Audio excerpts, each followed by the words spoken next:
Lights, camera.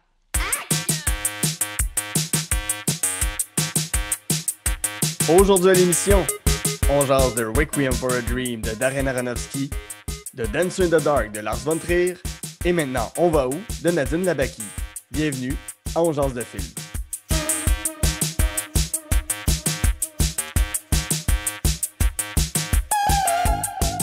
Bonjour à tous, ici Guillaume Saint-Cyr et bienvenue à On jase de film. La formule est bien simple, je discute avec un invité ou une invitée de ces 3 coups de cœur en cinéma, d'un film détesté et d'un plaisir coupable. Et aujourd'hui, mon invité est Maud-Tils Néron. Bonjour, Comment vas-tu, Maude?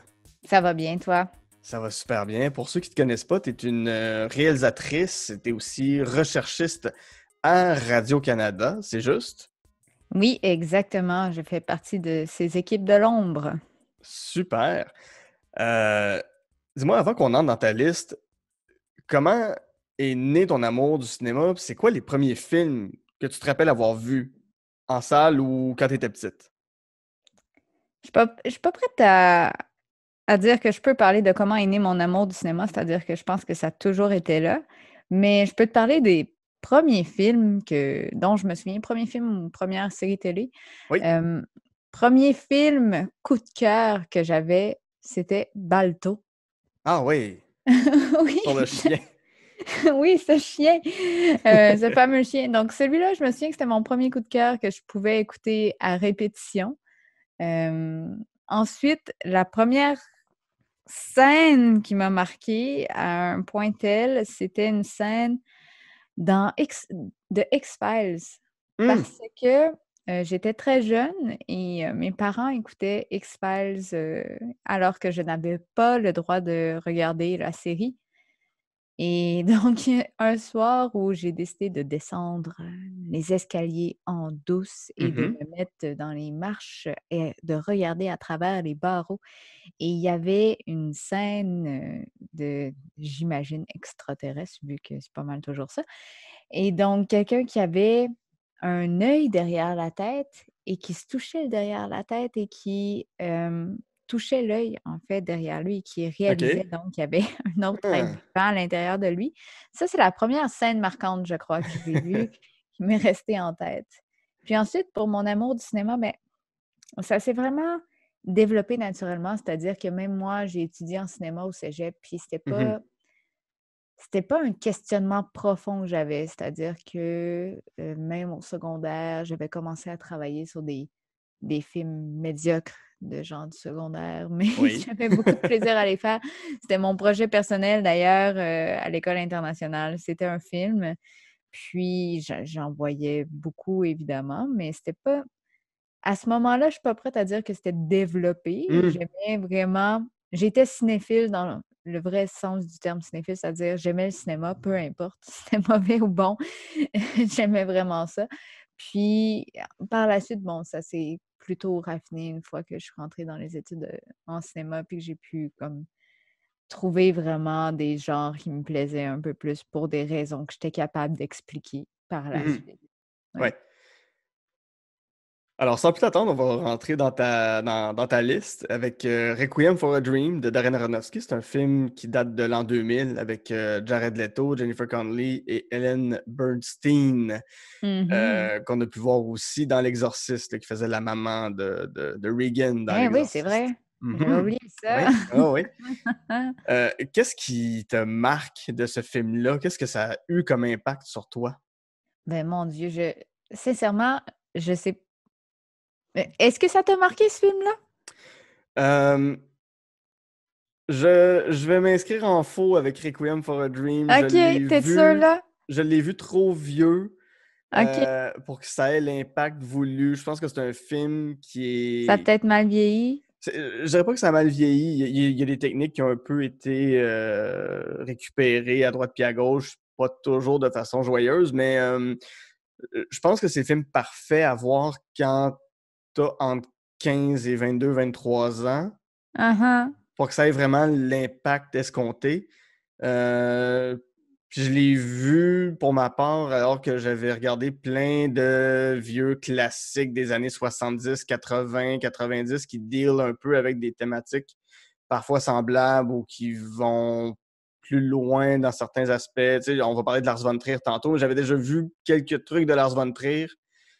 C'est un film novice, en fait, tu sais, qui est comme d'entrée pour du cinéma d'auteur, tu veux Oui, dire? Mhm. ouais, c'est ça. Mais tu sais, qui a un impact réel. L'histoire est forte, mais ouais, j'avais peut-être un bagage plus grand au moment où je l'ai vu qu'au moment où j'aurais dû le voir ou au moment où la plupart des gens commencent à le voir. Ouais, ben, Ouais.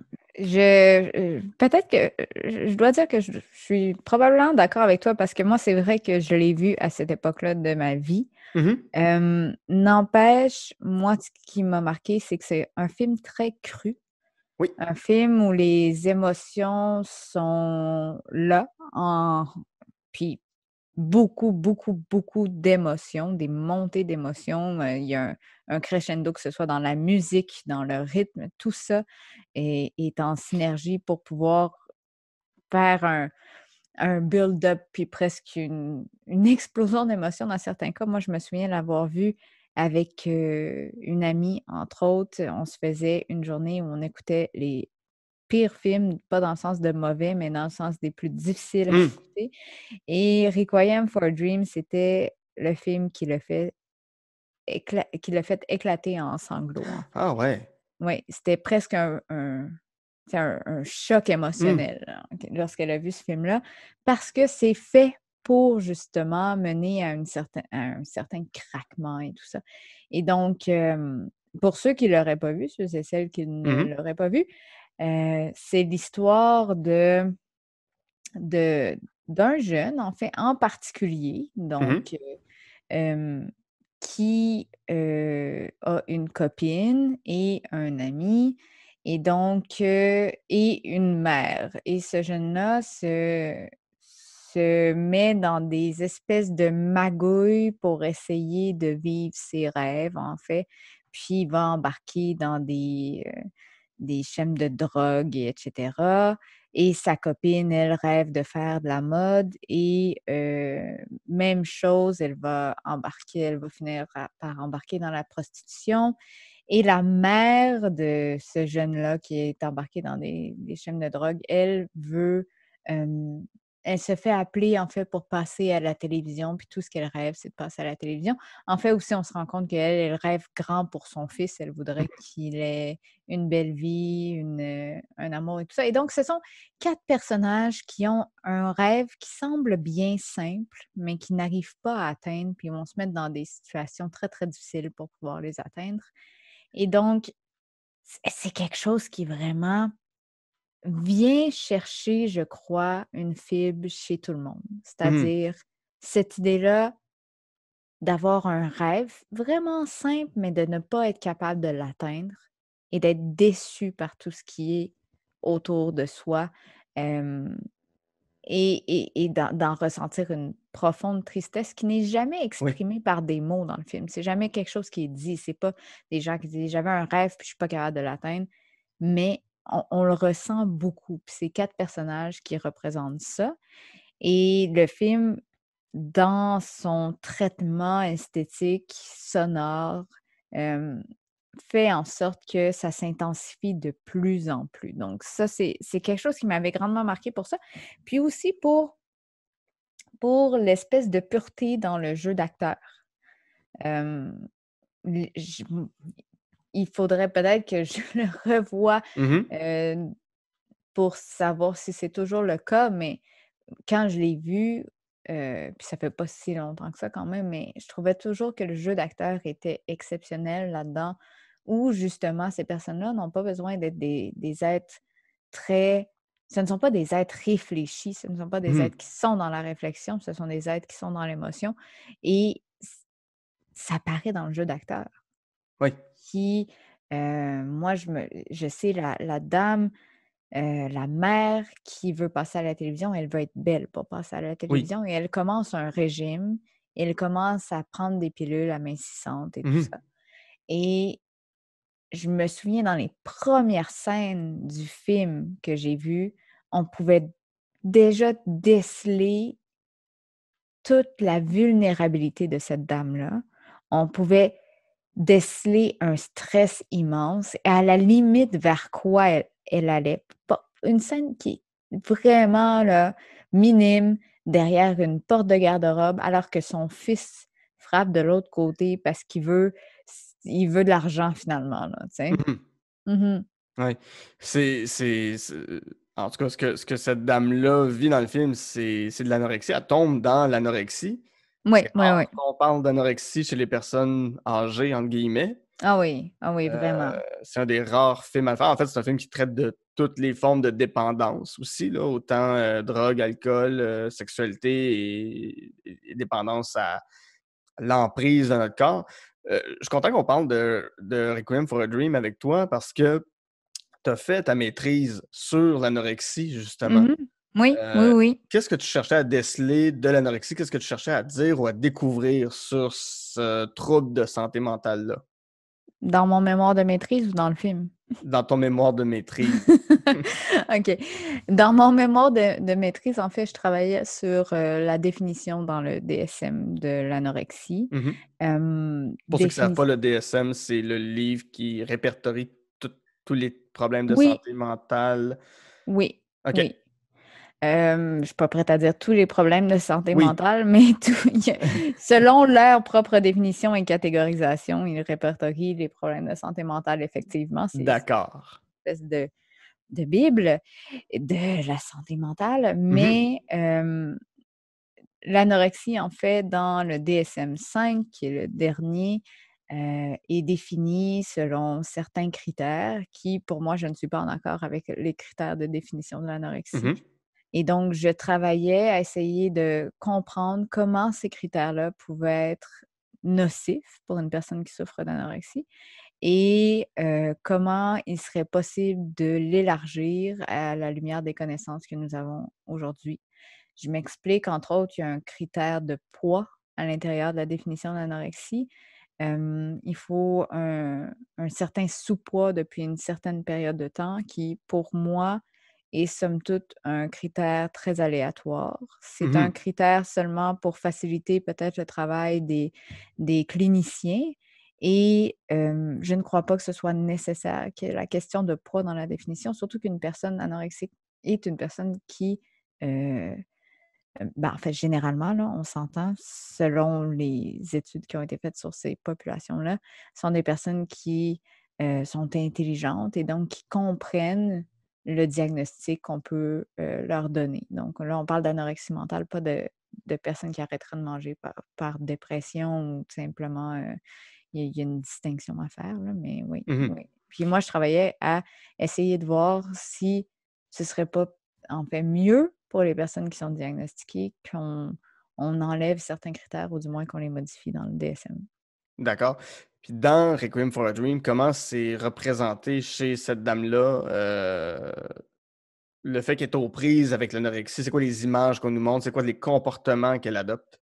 Mais en fait, ce qui est intéressant, c'est que, en fait, il y a la question du trouble obsessif compulsif Mhm. qui est là et c'est très intéressant parce que ce trouble obsessif compulsif-là est représenté par une succession d'images, de comportements que cette dame-là a, en fait. Donc, que ce soit, le café noir, le demi-pamplemousse le matin, les pilules amaigrissantes. Mhm. Donc, ça va être une succession d'images très rapide de tous les petits comportements Oui. qu'elle adopte pour pouvoir maigrir et on voit une certaine progression aussi dans son caractère qui est très représentatif d'une personne qui a des troubles alimentaires, du moins d'anorexie, qui est elle devient euphorique jusqu'à perdre totalement le contrôle de plein de choses. Donc, souvent, c'est ce qu'on va voir, c'est que la personne va devenir totalement euphorique dans la mesure où ça fonctionne au Mmh. départ. La personne maigrit. Donc, en adoptant ces comportements-là, la personne va maigrir très, très rapidement. Elle va voir que ça fonctionne et tout va sembler mieux aller au départ jusqu'à un certain point où la malnutrition va causer certains, problèmes, psychologiques qui peuvent être, des manquements, qui peuvent être aussi des épisodes de psychose, des choses comme ça. Puis on l'observe chez cette dame-là qui perd totalement le contrôle et qui devient vraiment totalement obsessive-compulsive. Et donc, on l'observe chez elle, là, après ça, elle a des épisodes de folie à un certain point aussi. Elle veut, elle veut absolument rentrer dans sa robe, donc ça, c'est un trouble Oui. obsessif-compulsif jusqu'à temps qu'elle rentre dans sa robe, mais c'est pas suffisant. Elle va continuer même après ça. Elle veut passer à la télévision, elle veut vraiment y être et donc puis là, elle va avoir des épisodes où comme le réfrigérateur va se mettre à bouger de lui-même, des Oui. choses comme ça. Donc là, on parle vraiment de déconnexion avec la réalité qui est causée, entre autres, par la malnutrition de cette dame-là. Mmh. On va passer à ton deuxième film qui est Dancer in Mhm. the Dark. Un autre film joyeux. Ben, tant qu'à être dans la joie et le party, tu sais. Je vous ai dit Euh, que mes premières images en tête, c'était X-Files. Fallait s'attendre à ce que mes films soient un peu joyeux. ouais, c'est vrai que quelqu'un qui se touche un œil, on est peut-être un peu mal parti pour apprécier les films up la vie à ce moment-là. Un œil derrière la tête, Derrière oui. la tête, ouais, mais Ah. donc Alors, Dancer in the Dark de Lars von Trier, encore un film de 2000, mon Dieu, 2000 était il né. était une période cruciale dans mon appréciation du cinéma Oui, c'est ça, c'est ça. Celui-là, il met en vedette Björk, la chanteuse euh, islandais. islandaise. Oui. Ce film-là met en vedette Björk, la chanteuse islandaise, Catherine Deneuve et Peter Stormare. Euh, ça raconte quoi, Dancer in the Dark? Je sais que c'est sinon ton film préféré. C'est mon film préféré ever. Ever. Et ça raconte l'histoire d'une immigrante tchécoslovaque qui arrive aux États-Unis. En fait, elle n'arrive pas aux États-Unis. Quand le film commence, elle est aux États-Unis. Elle est installée aux États-Unis. Elle travaille dans une usine et elle habite derrière la maison d'un couple américain qui est un policier et une femme à la maison. Et elle est aux États-Unis parce qu'elle veut ramasser des sous, parce qu'elle est atteinte d'une maladie héréditaire qui lui cause la perte de la vue. Et son fils est atteint de la même maladie, comme c'est héréditaire. Et donc, elle est aux États-Unis parce qu'elle veut ramasser de l'argent pour pouvoir payer l'opération à son fils, puis parce que c'est le seul endroit où il peut obtenir une telle opération. Mhm. Donc, pour continuer à garder le moral, elle se fait des épisodes de comédie musicale dans sa tête avec le son qui l'entoure. Donc, elle ne voit plus beaucoup, mais avec le son ambiant, elle se crée des scènes, des mises en scène et tout ça dans sa tête. Et son voisin, le policier, lui confie un secret et lui dit que, bon, il n'a plus d'argent pour pouvoir maintenir le rythme de vie auquel il a habitué sa femme et qu'il ne veut absolument pas perdre sa femme et il est endetté et tout ça. Elle, en échange, elle lui confie qu'elle a amassé beaucoup de sous pour l'opération de son fils parce qu'elle est en train de perdre la vue, qu'elle devient aveugle. Donc, lui va essayer de prendre l'argent de cette femme-là. Il réussit, en fait, il prend l'argent de Ouais. cette femme-là. Et ensuite, elle s'en rend compte. Elle va essayer de reprendre l'argent pour l'opération de son fils. Lui ne veut pas. Il lui dit que si elle veut l'argent, qu'il va falloir qu'elle le tue. Aïe aïe. Ah ah, hein? C'est un autre film joyeux. Ben oui, je vois ça. My J'ai God. essayé de résumer. Je suis désolée pour ceux qui voulaient le voir. Vous savez à peu près tout sauf la fin. Avec les années, tu sais, Lars von Trier s'est souvent fait taxer de misogynie, de sexisme. Mais pour en avoir souvent discuté avec toi de Lars von Trier, toi, tu as une vision tout à fait inverse du traitement Oui, des femmes chez Lars von Trier. Je trouve que c'est une position très intéressante. Peux-tu m'en parler? oui, bien sûr. Et là, je ne peux pas parler de ce qui se passe sur les plateaux de tournage Oui, ou les choses comme ça parce que c'est dit que Lars von Trier est très, très dur avec oui. les actrices, les acteurs, tout le monde sur le plateau de tournage. Ça, je ne peux pas témoigner de ça. Mais en ce qui concerne le traitement qu'il fait des femmes dans ses films, pour moi, ce sont les femmes les plus fortes que j'ai vues Hum, de ma vie en cinéma. Le personnage de Selma de Björk, en fait, là, hum, qui est joué par Björk, est un des personnages les plus forts, vraiment féminins que j'ai vus. C'est-à-dire que c'est une femme qui, qui est arrivée aux États-Unis sans rien, qui veut prendre soin de son fils, qui est excessivement résiliente, qui va même se faire justement ces scènes dans sa tête pour pouvoir survivre à toute la difficulté de sa vie et Oui. pour pouvoir donner tout ce qu'elle a à son fils. Elle respecte sa parole lorsque cet homme-là lui demande de ne pas mentir. Elle le respecte lui. Elle comprend sa douleur. Elle comprend de façon pure la douleur de cet homme-là au prix de son propre sacrifice. Et donc, je ne suis pas en train de dire que, il faut se sacrifier, mais j'ai l'impression qu'il faut que la femme soit absolument, qu'elle ait des attributs qu'on donnerait à des super-héros pour qu'on dise que c'est une femme forte. Là. Il y a comme une certaine mouvance où c'est les Wonder Woman qui sont des femmes fortes, puis ça, c'est le féminisme. Alors que cette femme-là, vraiment, pour moi, elle a tout sacrifié pour l'amour et elle a été excessivement résiliente. Et pour moi, ça, c'est un des personnages les plus forts que j'ai vu de ma vie. Évidemment, on va en parler dans Et maintenant, on va où aussi, il y a des personnages féminins Oui. très, très forts.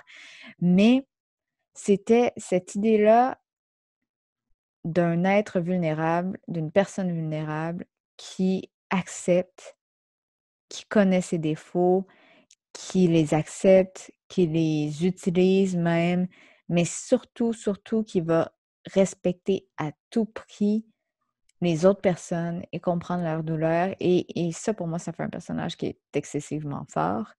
C'est la même chose dans les autres films de Lars von Trier. Ben, peut-être pas dans tous, hein, mais pour moi, il y en a plusieurs que c'est ça. Je pense à Dogville, entre autres. Oui, oui, oui. Où le personnage de Nicole Kidman est gentil tout au long, jusqu'au point où elle brise. Dans ce cas-ci, elle Ouais. brise à la fin, là, Nicole Kidman, et revient et se venge contre ce village-là. Mais c'est une personne qui a essayé la bonté avant d'en arriver à la méchanceté, avant d'en arriver à faire mal aux autres pour rien. Puis pour moi, ça, c'est un personnage fort. Tout à C'est fait. quelqu'un qui, avant d'attaquer, va essayer de comprendre l'autre. Et ce sont des attributs qu'on dit généralement plus féminins et qui sont reniés, en fait, dans les personnages qu'on dit forts des femmes, alors que dans ce cas-là, ça ne l'est pas. Puis j'aime vraiment beaucoup ça. Il y a Mélancolia aussi. Oui. Nymphomane, c'est la même chose. Mélancolia, c'est le personnage, en fait, qui ne va pas les sauver. Là. Ils ne sont pas sauvés, mais le personnage clairvoyant là-dedans, la seule personne qui a réussi à voir ce qui s'en venait dans Mélancolia, c'était la femme qu'on disait dépressive, alors qu'elle suivait son intuition. Oui, puis si je peux renchérir les films de Lars von Trier, qu'on l'aime ou qu'on l'aime pas, il faut reconnaître que oui, les femmes, il fait souvent des portraits de femmes qui souffrent, qui en arrachent, qui se font démolir, mais qui se font toujours démolir par des systèmes patriarcaux, pour mettre un mot un peu à la mode, mais ces systèmes-là ne sont pas représentés comme étant bons et sains pour une société. On prend pour la femme qui souffre dans ces films-là. C'est pas de dire une chance que le capitalisme, que le patriarcat, que les systèmes institutionnels en place fonctionnent. Non, c'est comment ces systèmes-là en viennent à détruire des femmes qui sont justement souvent très fortes ou qui veulent juste s'en sortir par une manière ou une autre. Oui, effectivement. Puis pour moi, de dépeindre ces systèmes-là, de dire qu'il y a des femmes qui sont détruites là-dedans, c'est pas quelque chose de mauvais. C'est pas quelque chose d'antiféministe. Je pense pas qu'on devrait dépeindre une image rose ou une image de la femme qui gagne tout le temps, puis que ce serait ça le féminisme. Pour moi, c'est pas ça. T'sais. Pour moi, il faut dépeindre ces situations-là où la femme ne gagne pas. Ouais. Puis c'est une façon de le dénoncer aussi. Et tous les films que j'ai vus de Lars von Trier, ou à peu près, là, peut-être pas Les Idiots. Oui, oui. Ouais, peut-être pas Les Idiots puis Breaking the Waves, mettons. Puis même peut-être Breaking the Waves, il faudrait en discuter, mais Les Idiots, peut-être pas, mais c'est effectivement une série de films où la femme est détruite par un système qui l'entoure, ou du moins par certains comportements, tout ça. Nymphomaniac aussi, c'était la même chose. Mhm. Et c'était une femme qui essayait de se réapproprier son corps, puis qui a été détruite par le fait que les autres avaient une certaine vision de cette femme-là qui essayait de se réapproprier son corps. Oui. Super.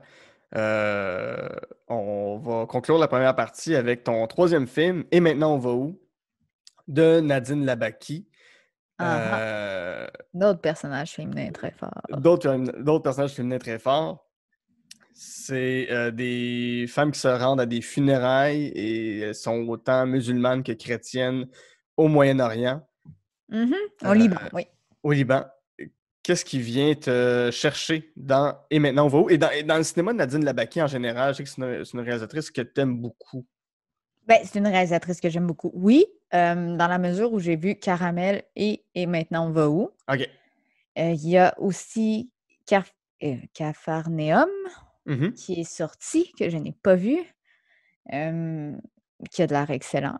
Mais surtout, ce que j'aime de ce film-là et de Caramel, c'est que bien sûr, c'est une femme d'abord qui réalise Mhm. et qui fait des histoires, autant Caramel que Maintenant on va où, dans un endroit au Liban où chrétiens et musulmans se côtoient et vivent ensemble. Mhm.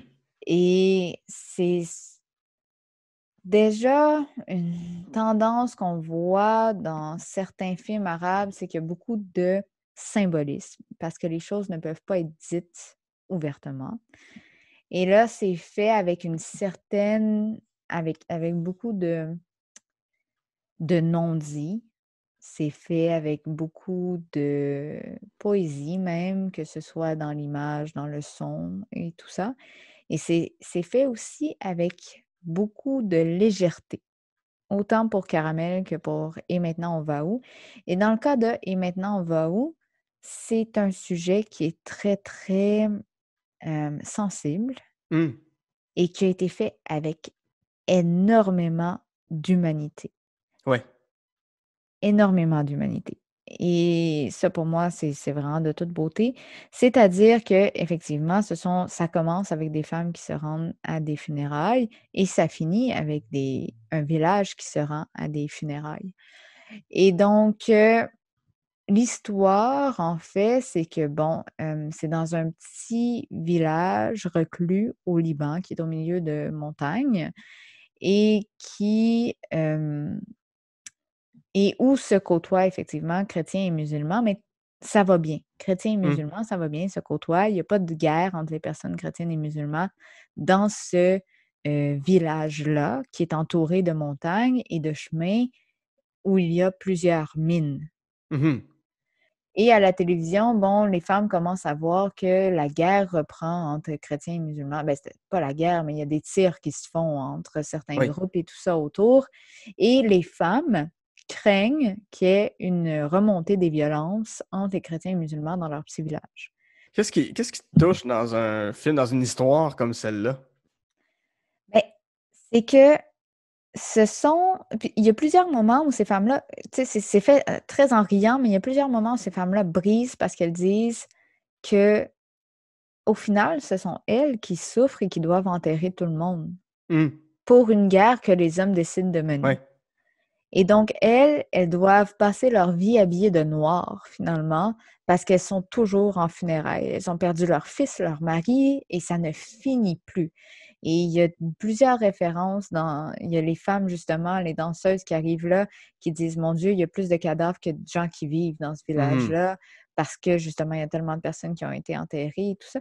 Et malgré les différences de religion, ces femmes-là ont décidé d'être solidaires puis de piler sur leur propre ego pour justement arrêter cette guerre-là. Donc, je trouve ça très touchant. Je trouve ça très touchant que ce soit fait par une femme qui raconte Mhm. un peu son propre vécu, même si c'est pas le sien.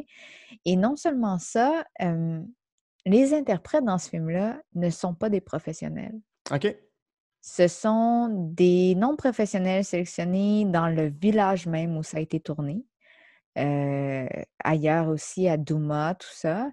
Et même que le l'acteur qui fait le curé est incarné par un musulman, puis l'acteur Ah qui fait le ouais. cheikh est un acteur chrétien, en fait. Ah, c'est Donc super. C'est ouais, ouais, intéressant. ouais. Et même tout ça derrière a été choisi en fonction de ça. Puis même, c'est-à-dire les films de Nadine Labaki sont faits comme ça. Elle choisit de ne pas prendre des professionnels pour jouer dans ses films, ce qui rend ça très intéressant, très humain. C'est vraiment un film qui est fait qui est très, euh, qui est très dans l'humanité, dans le non-dit, dans le ressenti. Puis même je crois que pour son dernier film, qui est Capharnaüm, oui, pour Capharnaüm, il y a l'acteur principal qui est un enfant, c'est un réfugié syrien Ah ouais. Wow. qui est de 7 ans, qui joue dans son film. Et la femme, il y a une Éthiopienne aussi qui est aussi une immigrante sans papier, qui fait la femme principale dans son Oh. film Capharnaüm. Donc, c'est très intéressant. C'est très politique, il y a un message Oui. politique derrière ça, mais il y a un message très, très humain aussi. Puis, je trouve que ça vient vraiment chercher certaines fibres de ces mères-là qui perdent leur fils et tout ça et qui n'arrêtent pas de les pleurer. Oui, voilà. Écoute, là-dessus, on va faire une courte pause et on revient de l'autre côté.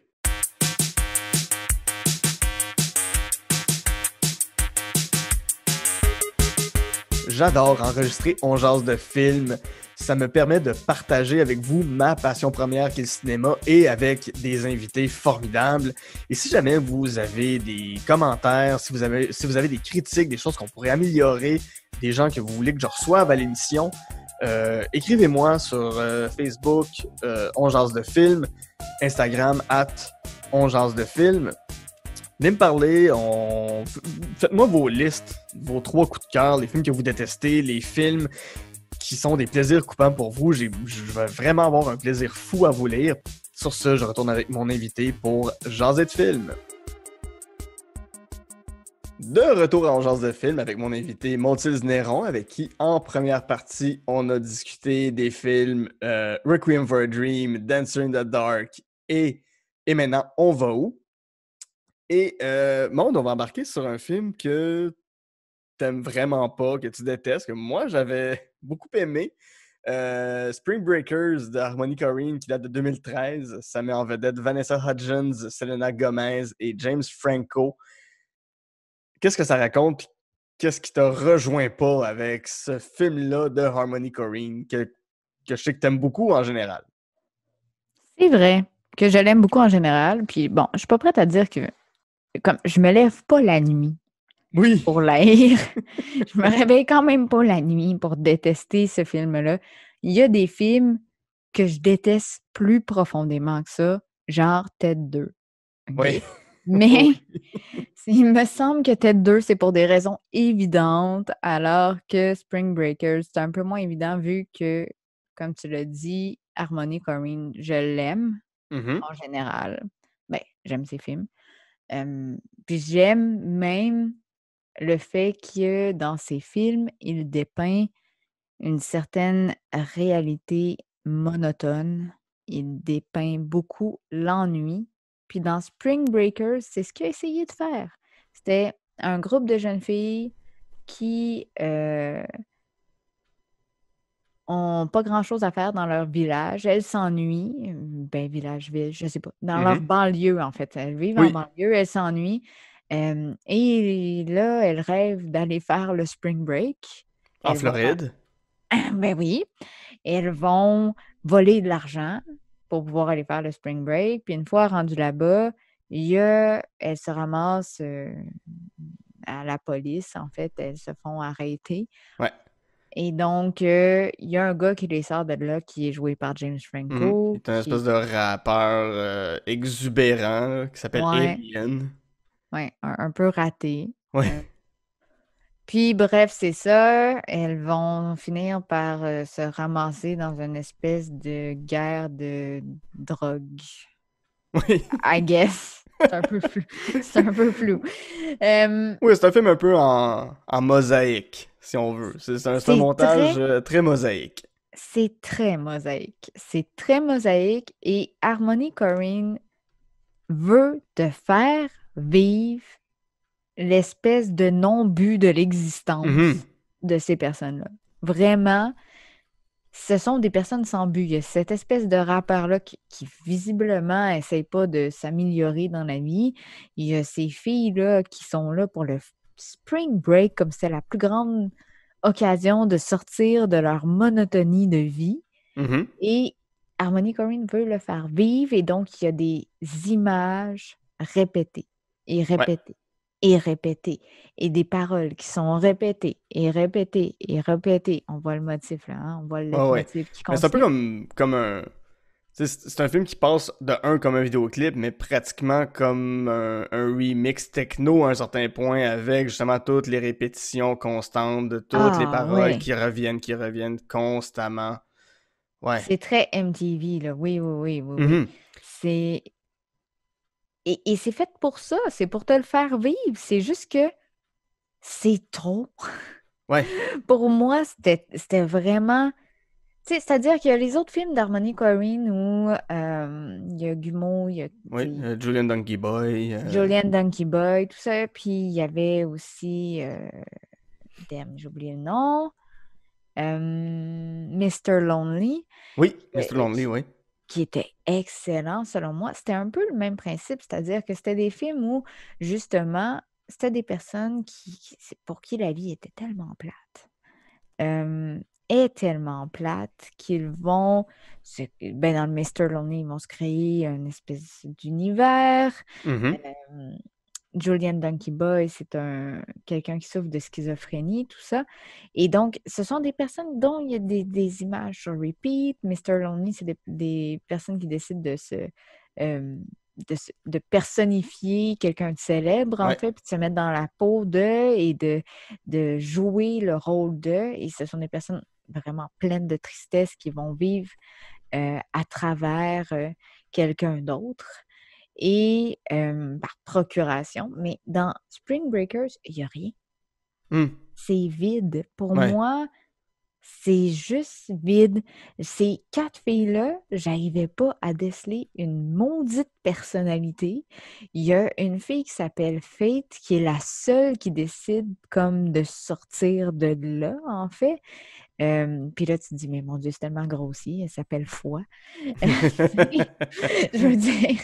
Puis les autres, vides. Les Ouais. personnages sont vides, vides, vides, vides. Il n'y a que le personnage de Alien qui a une petite touche de personnalité. Mais Mhm. tu sais, même ces filles-là qui veulent absolument faire le spring break, tu ressens pas cette envie-là vraiment. J'arrivais pas. j- J'aurais pu les interchanger, Hmm. âge-là. Puis pour moi, ça manquait énormément de profondeur parce que tu peux dépeindre l'ennui, tu peux dépeindre le rêve de petites choses tellement tu n'as rien dans la vie et tout de même Effectivement. avoir une personnalité distincte. Dans ce cas-ci, c'était pas le cas. Ouais. Comme si ces filles-là servaient à rien. C'est Hmm. vraiment là, servaient à rien. Ouais. Mais il y a quand C'est même, pas. il y a quand même la performance de James Franco qui dépasse à peu près tout ce qu'il a fait, même à partir de là dans sa carrière. Puis depuis, je trouve que lui, son incarnation, il y a un vrai travail. Là. Oui. C'est probablement la scène pour ceux qui l'ont vu, c'est sans doute la scène qui nous revient le plus en tête, mais c'est quand il y a justement, je crois que c'est Vanessa Hudgens, puis Selena Gomez, je me souviens plus laquelle là, des Tu vois, jeunes. hein, tu t'en souviens Des pas. jeunes femmes. Non, non, mais effectivement, elles sont très interchangeables et ils sont toutes sur le même modèle. Là. C'est un peu comme regarder Occupation Double. Mais ouais, il me semble qu'elles prennent chacun un fusil. Ouais, ouais. elles mettent ça à la hauteur des parties génitales, puis t'as James Franco qui commence à sucer les deux fusils comme si c'était c'est un objet hyperphallique, mais tu sais, il vient de partir pendant 5 minutes en disant uniquement look at all my shit, puis qui fait juste montrer tous les objets de consommation qu'il y a dans son appartement. Mhm. Tu sais, pour vrai, le film aurait pu juste être ça, puis on aurait compris, puis ça aurait fait un court-métrage incroyable aussi. Ouais, oui, c'est Ouais. vrai, c'est vrai. Puis c'est vrai que, tu sais, c'est vrai que la performance de James Franco était bonne, là. Mhm. C'est très, très vrai. Ouais. Euh, puis, que, il y a, je veux dire, le message passe quand même. C'est le vide.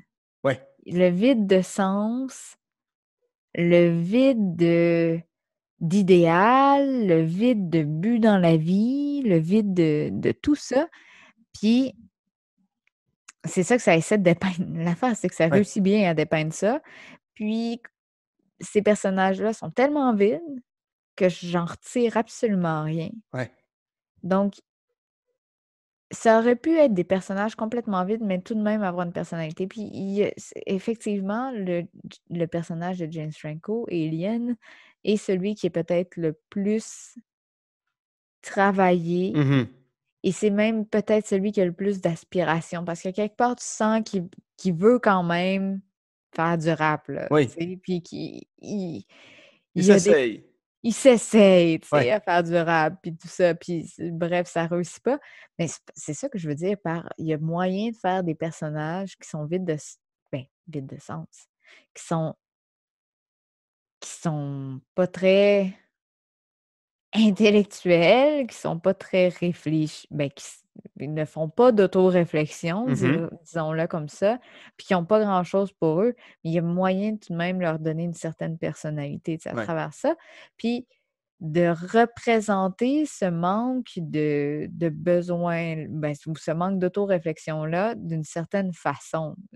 Puis ces filles-là, c'est juste pas fait ça. Mhm. Il Ouais. y a il y a juste rien, selon Ouais. moi. C'est que l'apparence qui compte à un certain point là-dedans. Mais même pas. En Ouais. fait, même l'apparence, je suis pas certaine, je sais pas ce que Mhm. ces personnes-là veulent. Ouais.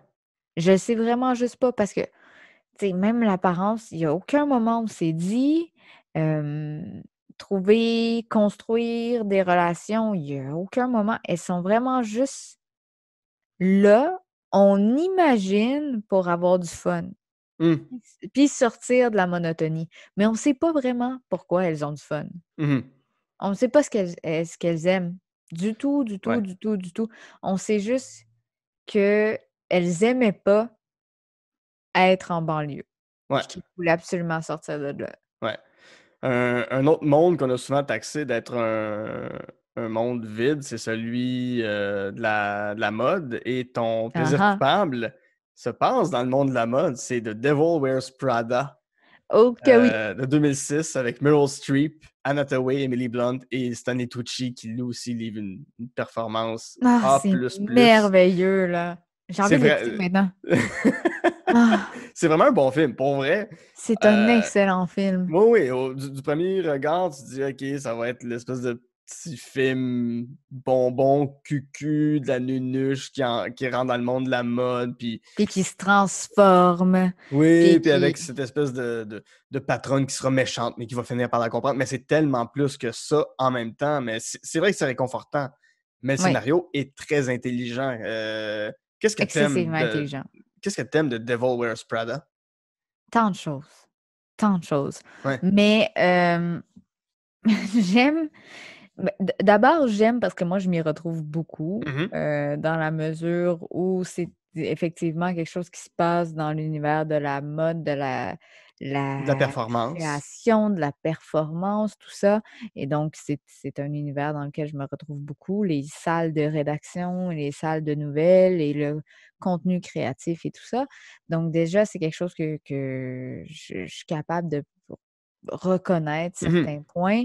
Je suis capable de reconnaître aussi l'idée de carrière et de carriérisme chez la femme et c'est vraiment le filon qui est le mieux exploité dans ce film-là, c'est hem, le carriérisme et qu'est-ce que ça prend pour pouvoir avancer dans un univers dans un univers de performance celui-là, par exemple, qui n'est pas le mien, mais qui est vraiment juste habité par des femmes qui veulent absolument être là et qui veulent absolument avancer aux dépens des autres, Ouais. en fait.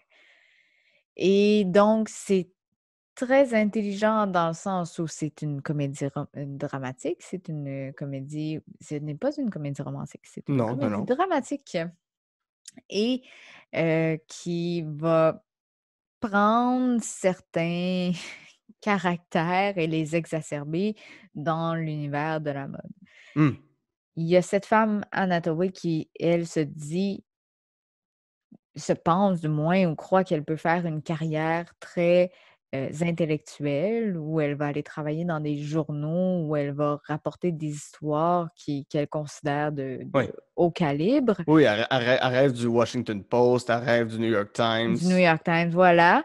Puis, bon, pour rentrer dans le domaine journalistique, elle doit faire ses preuves. La seule job qu'on lui donne, c'est au Runway, qui est le magazine de mode le plus reconnu. Au début, elle prend ça de haut, puis elle se fait un peu ramasser par la Big Boss qui est jouée par Meryl Streep, qui fait un excellent rôle là-dedans, qui elle-même est très, très, très carriériste et qui prend sa job très au sérieux. Elle va faire ça aux dépens des autres, puis aux dépens de sa vie sentimentale et tout ça. Et voilà, donc ce sont des éléments que je reconnais, moi, énormément. Et ce sont deux personnages qui vont se confronter et se comprendre d'une certaine manière jusqu'au point où Anne Hathaway va embarquer dans cet univers de la mode-là pour pouvoir avancer justement, Ouais. jusqu'à comprendre en quoi ça a tout de même des points intéressants et tout ça. Et elle va se rapprocher du personnage de Meryl Streep jusqu'au point où que Meryl Streep va voir en le personnage d'Andrea quelque chose chez elle qui lui ressemble beaucoup. Ouais. Alors qu'au départ, c'était deux antithèses complètement. Là. Ouais. Quand on regarde tes trois premiers films, Requiem for a Dream, Dance in the Dark et maintenant On va où, c'est trois films qui présentent des portraits de femmes aux prises, qui souffrent des structures patriarcales ou institutionnelles de tout ce qu'on leur impose. Ici, c'est des femmes aux prises avec d'autres femmes. Oui. Qu'est-ce qui te touche dans le portrait de ces femmes-là, mais précisément dans Devil Wears Prada, là, pas dans les autres, parce qu'on en a parlé, mais vraiment Devil Wears Prada. Qu'est-ce qui te rejoint avec ces femmes-là? En fait, ce sont des femmes qui sont aux prises avec d'autres femmes. Je comprends ce que tu veux dire, mais ce sont des femmes qui sont aux prises avec d'autres femmes qui sont aux prises avec un système institutionnel qui a imposé certains dictats. Et donc, ce sont des femmes qui, par exemple, justement, je prends le personnage de Meryl Streep, qui est une carriériste et qui, à un certain point dans le film, son mari demande le divorce. Et il y a une scène où elle craque Oui, et elle à Paris. pleure. À Paris, Pendant voilà. la semaine de la mode de Paris. Exactement. Et où elle pleure devant le personnage d'Anna Hathaway qui s'appelle Andrea. Et elle dit: «C'est pas pour moi que je pleure, c'est pour mes filles qui vont devoir encore subir une déception, qui vont devoir encore perdre l'image paternelle et ils peuvent dire ce qu'ils veulent de moi dans les journaux. Si j'arrive à faire ce que je fais, c'est parce que je suis froide comme ça, puis ils peuvent bien dire que je suis quelqu'un de glace et tout ça. Ça me dérange pas. Moi, ce qui me dérange, c'est comment mes filles vont le vivre.» Et donc, cette femme-là, qui est considérée comme très, très, très dure, très, très, très froide, je ne considère pas qu'elle est aux prises nécessairement avec les autres femmes, mais avec un système institutionnel qui fait qu'elle doit comme se protéger et agir comme ça dans cet univers-là, en fait, pour prouver qu'elle a sa place dans cet univers-là. Mais effectivement, il y a toute cette idée-là de Andrea qui vit avec avec les autres femmes qui portent des talons hauts au départ, puis elle dit « j'en reviens pas, qu'elles vont se laisser faire comme ça, tout ça », puis elle finit par elle-même accepter comme les talons hauts, puis par pouvoir les porter. Et donc, ça devient un choix pour elle. Au début, elle dit que c'est un choix alors que les gens autour disent « non, c'est la pression des autres autour de toi qui fait en sorte que tu veux les porter ». Et vers la fin du film, bon, elle va retourner à un certain équilibre entre ce qu'elle était avant puis ce qu'elle était pendant qu'elle travaillait au Runway parce qu'elle avait tellement de pression qu'elle devait le vivre comme ça, tu sais. Oui. À la fin du film, elle fait comme un entre-deux, puis là, on perçoit que ça devient vraiment son choix. Donc, je suis pas prête... Tout ça pour dire que je suis pas prête à dire que c'est nécessairement aux prises avec les autres femmes, mais je pense que c'est aux prises avec les autres femmes qui sont elles-mêmes aux prises avec un système qui les a un peu conditionnées à agir de cette manière-là. Puis c'est un peu contre ça qu'Andrea se bat tout le long du film, c'est-à-dire qu'est-ce qui est mon choix là-dedans? Puis qu'est-ce qui est la pression qui fait en sorte que j'agis de cette manière-là? C'est quoi, je me souviens, c'est une phrase que je t'ai déjà entendu dire, mais la dernière phrase de Meryl Streep dans la voiture au personnage d'Andrea. Peux-tu me rappeler ce que c'est? Oui, en fait, c'est Andrea qui dit mais je suis pas comme toi. Elle dit à Miranda, donc au personnage de Meryl Streep, mais je suis pas comme toi, puis je voudrais pas être comme ça. Puis Meryl Streep lui répond arrête, tout le monde voudrait être qui nous sommes. Parce que ça vient avec cette espèce de reconnaissance de tout le monde. En fait, puis là, ensuite, elle sort du véhicule, puis il y a tout le monde qui l'accueille avec les paparazzis, avec les appareils photos et tout ça. Donc, il y a cette idée-là de reconnaissance du fait qu'on existe. Tout le monde voudrait être reconnu comme nous le sommes. Puis je trouve ça très poignant, en fait, comme phrase. C'est très cynique, en fait, comme finale. C'est très amer aussi. De finir une comédie bonbon de cette façon aussi cruelle envers le personnage de Miranda aussi. Oui, qui en fait, parce que c'est qu'elle a fait une action qui était un peu jeter son collègue, lui empêcher de réaliser ses rêves à lui pour pouvoir elle-même continuer à réaliser ses rêves. Donc, elle a fait une action où elle a été méchante envers quelqu'un qui lui a été loyal toute sa vie. Et donc, c'est pour ça que Andrea lui dit « mais je voudrais pas être comme toi ». Puis, de répondre « mais tout le monde voudrait être comme nous parce que ça voudrait dire être reconnu tout de même ». Malgré tout, ça voudrait dire être reconnu lorsque je vais sortir de la voiture, même si j'ai fait cette action-là. S'il faut que je paye de cette façon-là, s'il faut que je paye avec ma froideur puis avec mon manque d'humanité et tout ça, les gens voudraient être comme nous. Tu sais, c'est dommage que c'est un film avec une réalisation aussi quelconque parce que justement, le scénario est extrêmement fort. Oui. Il y a des bouts, c'est comme regarder un film de Martin Scorsese au féminin, en fait. C'est un peu comme The Wolf of Wall Street, mais dans un monde de mode.